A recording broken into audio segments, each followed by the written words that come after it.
Hitting a wall in stroke recovery or even feeling like you've taken 2 steps back can be incredibly frustrating. While plateauing or backsliding is normal and part of the process, there are some things that you can do to help jumpstart your progress again. Before we get into it, did you know that almost 72% of people who watch this channel aren't subscribed? Please make sure that if you find value from our videos that you're subscribed to the channel, you like the videos if you find them helpful, and share them with others. We're a small nonprofit and engagement from you helps us to reach more survivors around the world. All right, let's get into it. What causes a plateau? To understand how to break a plateau, we first need to know why they happen in the first place, and there are several reasons. One of the most common that I see is that initial period of heightened neuroplasticity or brain changes passes, or that first 3 to 6 months after the stroke. During that time, you may see super quick progress and then feel really disheartened when things start to slow down. And if you're new here, no, that does not mean that your progress is over or that it stops. You want to check out this video if you need more information on how neuroplasticity can continue to happen years later. Now, another reason you may experience a plateau is because you've stopped therapy or your home recovery routine, whether that be formalized therapy or just your at-home recovery exercises. Our brain thrives on repetition and consistency to create those neuroplastic brain changes. So without those exercises, movements, and activities, your brain isn't going to prioritize those pathways. You may hit a plateau because you've been doing the same routine over and over and over. Sometimes our brain needs a bit of a shakeup to get out of a progress slump. And lastly, you may hit a plateau for seemingly no reason at all. You're doing what you need to do, but the progress still seems to halt. So how do we break a progress plateau? Don't stop. While this sounds simple enough, I know that recovery is hard. And it can be tempting to feel discouraged and want to give up when you're not making the same rapid progress as you were before. But remember, recovery is a journey, and it's normal to encounter setbacks along the way, even if they may be incredibly frustrating.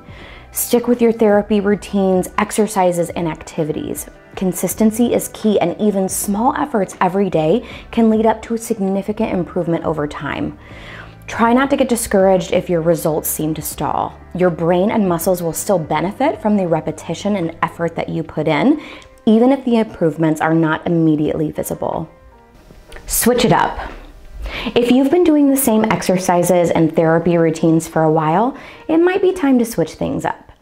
Our bodies and brains can adapt to familiar routines over time, and that might be one reason why you're hitting a plateau. Now, what you can start doing is, for example, exploring new exercises or variations of those exercises that target slightly different muscle groups, or challenge yourself in new ways, maybe that be visually or cognitively. Adding variety to your routine can help to stimulate your brain, encouraging further progress. For example, let's say that you've been focusing primarily on shoulder exercises for your affected arm. But by introducing new exercises and engaging in daily activities that involve different movements, like forearm supination, getting the wrist and fingers involved, that shakeup may be enough to help jumpstart your progress. Try something new. In addition to switching up your recovery exercises and activities, consider trying something completely new and engaging. Explore activities that you've never attempted before, but align with your interests and abilities. Whether it's painting, playing a musical instrument, or gardening, getting involved in something new and enjoyable can help you to stay motivated, and it will also help stimulate your brain. For example, let's say that you've always been interested in playing the violin, and now you're getting some return of your wrist and finger movements. Give it a try with your affected side. It will be challenging at first. Learning a new instrument, regardless of ability, is difficult.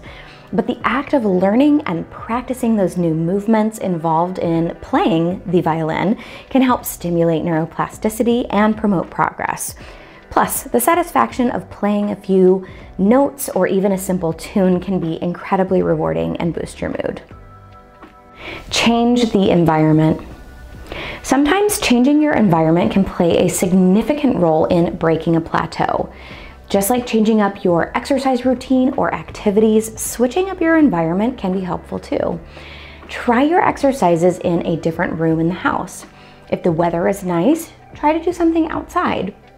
Join up with a Survivors exercise group and meet up somewhere outside of the house. Or even change the room where you do your recovery program. You can add comforting lighting and plants, or even hang motivational posters on the wall. Anything that can help to stimulate your brain will be helpful. All right, everyone, that's it for today. Leave me a comment and let me know, have you ever had a plateau in your recovery and what helped you break out of it? As always, I'm gonna leave a link down in the description if you'd like to sign up for the email list, which gets you free stroke recovery tips and a copy of my free ebook, The Stroke Recovery Pocket Guide. And if you find value in what we do here at Post Stroke, please consider gifting us, either by giving us a super thanks by clicking in the YouTube bar below, by giving us a one-time donation via PayPal, or by becoming a Patreon member, where in exchange for a monthly donation, you get access to cool perks. One of those perks is a YouTube shout out, of which I have one today. Thank you so much, Heather G, for your continued contribution at the Empower level. We cannot do what we do without you. And of course, thank you to all of the other Patreon supporters in our community. Thank you all so much for watching. I'll see you next time.